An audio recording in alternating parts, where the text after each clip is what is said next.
My name is Shruti and like Daniela mentioned, I've been writing poetry since the age of 8.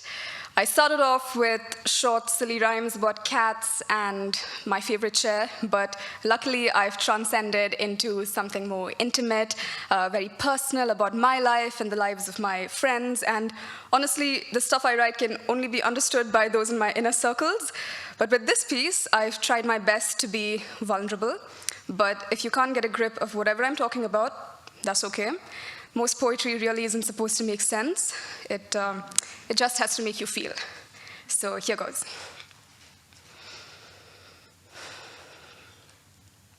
Confessions of a Woman Who Thought She Could Change the World by Shruti. I'm trying, really, but this world is like the heavy hand of a father who loves with his fist and pulls back with his heart. This world is like a child so afraid to let go of his mother's arm, every step he takes leaves a bone broken at the green signal. This world is like the last man sitting at the head of his table in a house so wide, his table filled with bread, with wine, with cheese, he's unable to say grace, lest he bite his tongue and the blood of 1, 200, 3,000, 33,000 splutter into his silver spoon. This world needs a lot of changing and a lot of cleaning up, doesn't it?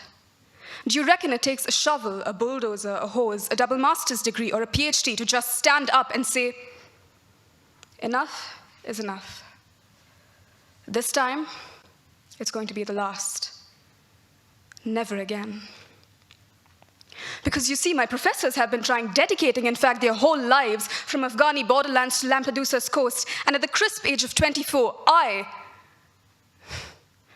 At the crisp age of 24, I feel like a life jacket in an upturned dinghy in the middle of the Mediterranean, which is strange because at 20, I thought I'd be a Navy warship. If that's pushing it too far, at least I thought I'd be a rescue boat. First line of my motivation letter to this institute, I want to change the world. But that 22-year-old did not realize that this world is like the man who has the love of his life on one end of the telephone. She's a continent away, ready to take a one-way ticket back to him, but he hangs up. At the crisp age of 24, I feel like a paper tissue looking right up at the jet d'eau saying, I got you. A runny nose. I can take care of that.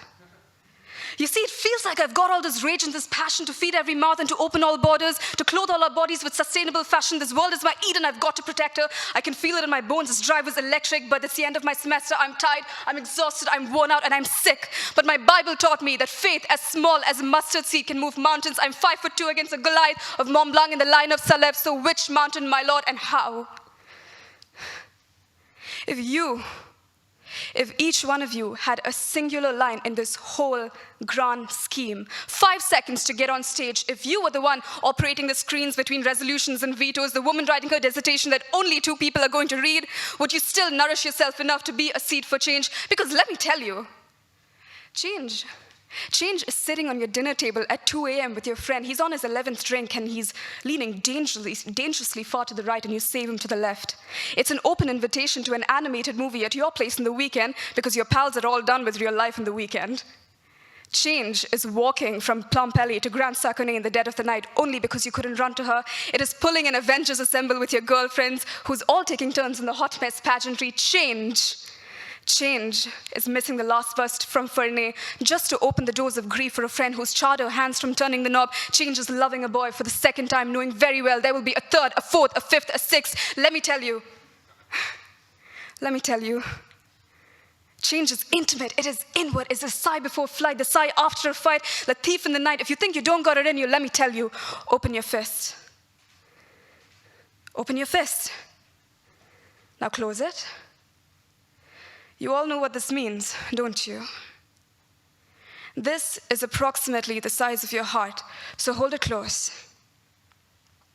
I pray that your faith is as small and as unbreakable as a mustard seed, because on most days, this is the only mountain you need to move.